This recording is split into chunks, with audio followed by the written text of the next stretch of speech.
يا راغبا في كل علم نافع. ينمو العلم ويتقدم بتقنياته ومجالاته، ومعه نطور أدواتنا في تقديم العلم الشرعي. أكاديمية زاد أكاديمية ينبوعها صاف ليروي غلة الظمآن، والسنة الغراء شارحة له، فهما لنا من ربنا وحيان. بشرى لنا زاد أكاديمية للعلم كالأزهار في البستان.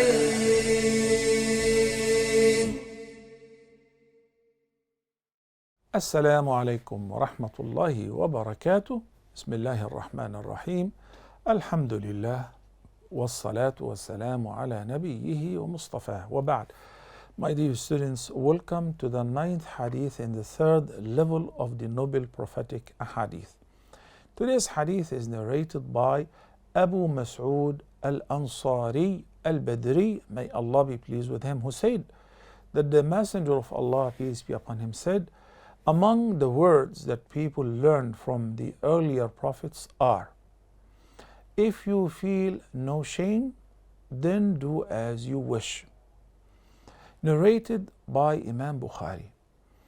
So the hadith is talking about al-Haya, which is a word that we're going to explain in depth shortly, inshallah, soon after we learn who's Abu Mas'ud al-Ansari al-Badri, may Allah be pleased with him. He is known as al-Badri even though he didn't attend the Battle of Badr, because he lived besides a watering place in Badr. He attended the second pledge of Al-Aqaba right before the migration of the Prophet ﷺ. He supported him. May Allah's peace and blessings be upon him, and may Allah be pleased with all the companions of the Messenger of Allah, peace be upon him. And he attended the Battle of Uhud and so on.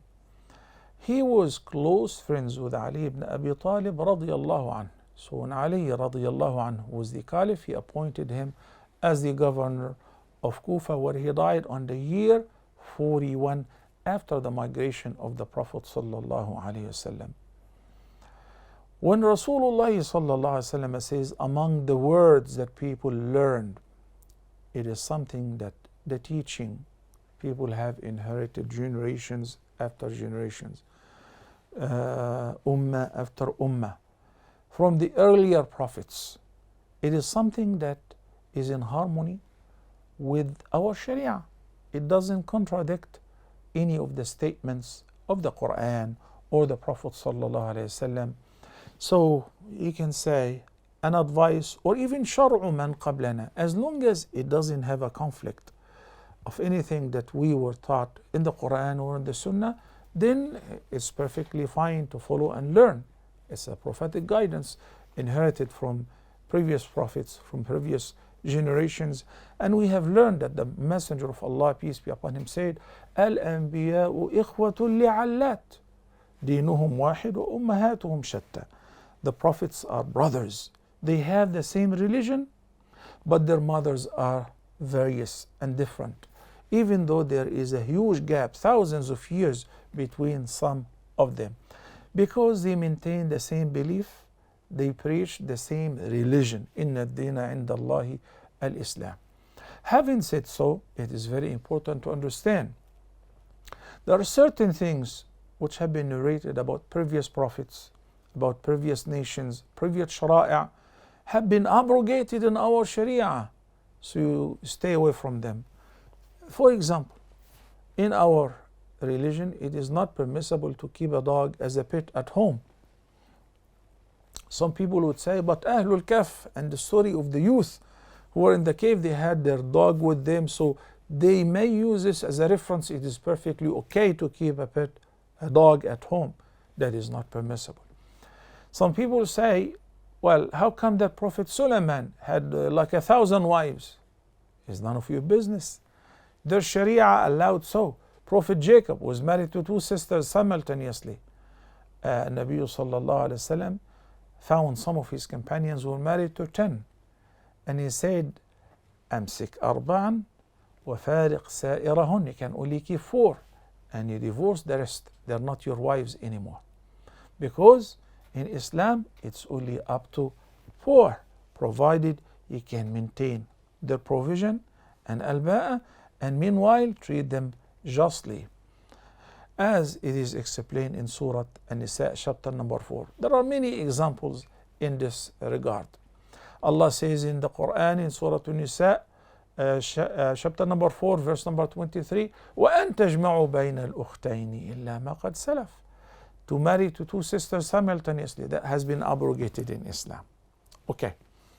So the statement which people have been inheriting generations after generations from the teachings of the previous prophets, إِذَا لَمْ تَسْتَحِ أو إِن لَمْ تَسْتَحِ فَاصْنَعْ مَا شِئْتَ.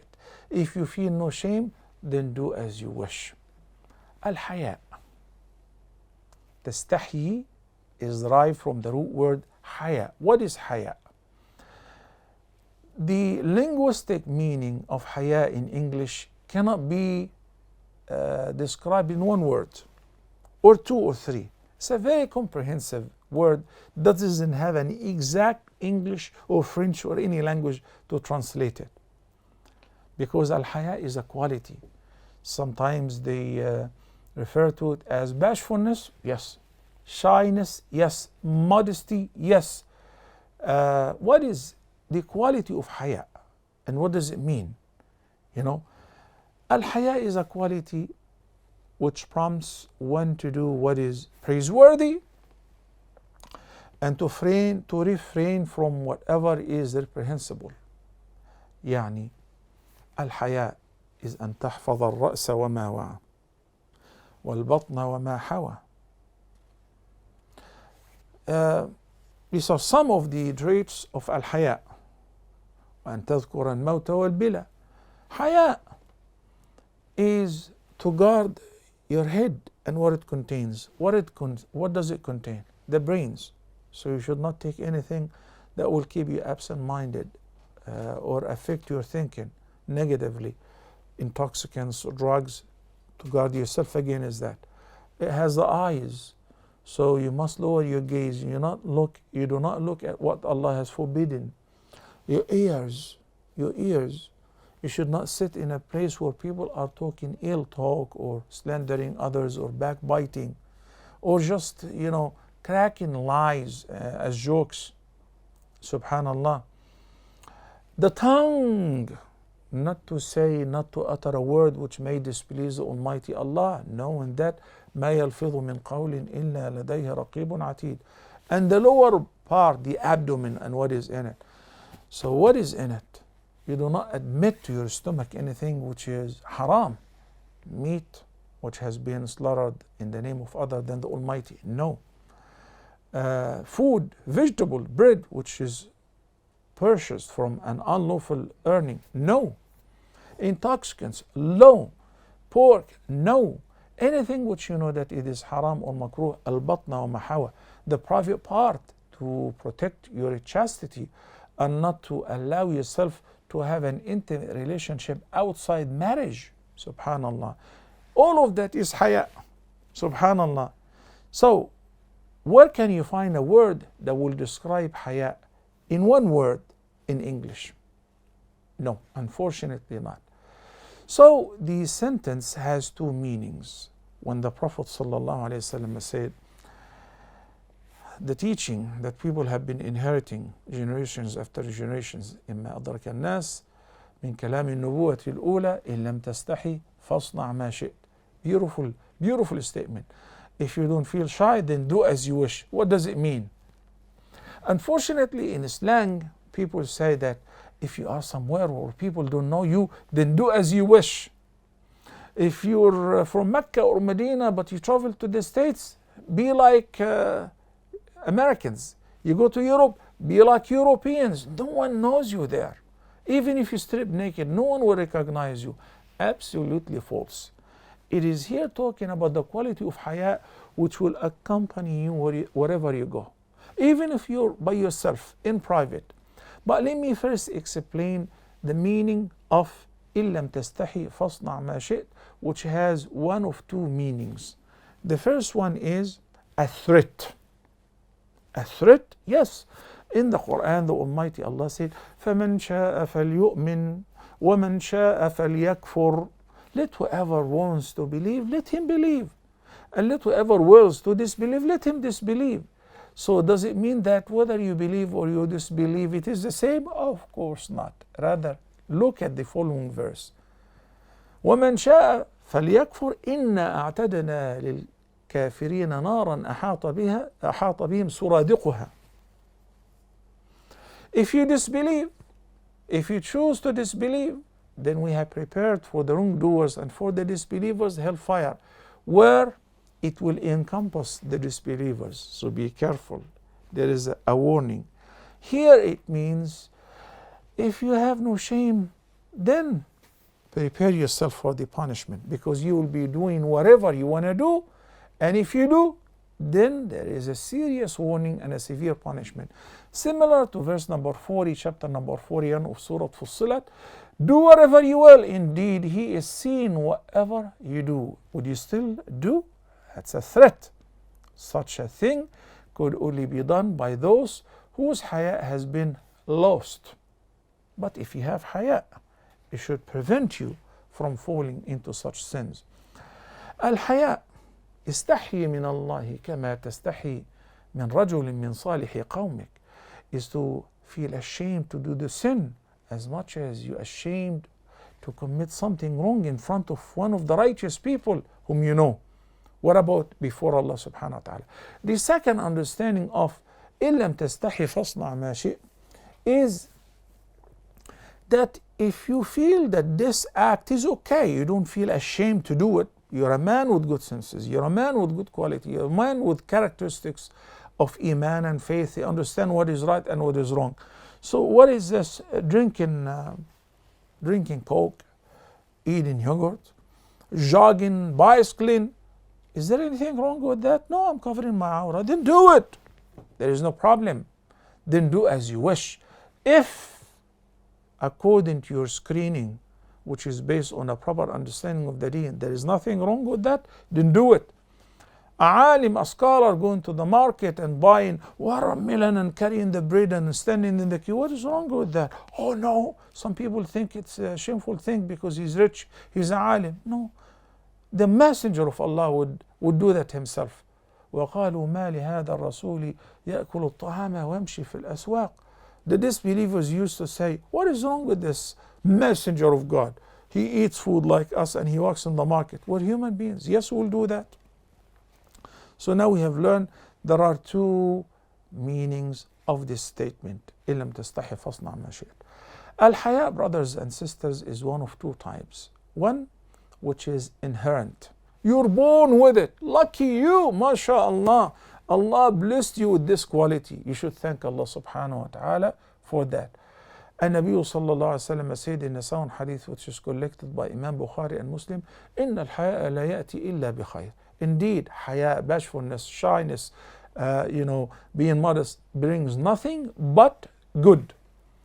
And there is a second type which you work hard to acquire it. Most of the companions before Islam didn't have haya. But when they learned the deen, when they studied the names and attributes of Allah, when they learned that is Allah Khabir, Alim, Basir, Sami', all-knowing, well-acquainted, all-hearing. So He knows what they do, He hears everything that they say. Now they're shy to do anything that may upset the Almighty Allah. The more you learn about the names and attributes of Allah, the more you acquire the quality of haya. And Nabi sallallahu alayhi wasallam also regarded haya as part of faith. He said in the hadith, when he saw somebody was evoking his friend, he said, why don't you demand your right? Why don't you ask for your money back from somebody whom was given the money as a loan? He said, you shouldn't be shy. So the Prophet sallallahu alayhi wasallam heard him. He said, leave him alone. Leave him alone. Let him be, for shyness is a part of faith. The Prophet ﷺ said, Iman is 70 plus branches. وَالْحَيَاءُ شُعْبَةٌ مِّنَ الْإِيمَانِ. And shyness, or the quality of haya, is one of the branches of faith. In fact, al-haya would prevent a person, if he has a true haya, from committing anything which is reprehensible, from doing anything which is disliked or shameful. May Allah subhanahu wa ta'ala grant us the quality of haya, which is a branch of iman. Inshallah, in the next episode we'll continue with the same hadith by learning whatever we learn out of this hadith, inshallah. Until next time, assalamu alaikum wa rahmatullahi wa barakatuh. يا راغبا في كل علم نافع ينمو العلم ويتقدم بتقنياته ومجالاته، ومعه نطور أدواتنا في تقديم العلم الشرعي. أكاديمية زاد أكاديمية ينبوعها صاف ليروي غلة الظمآن، والسنة الغراء شارحة له، فهما لنا من ربنا وحيان. بشرى لنا زاد أكاديمية للعلم كالأزهار في البستان.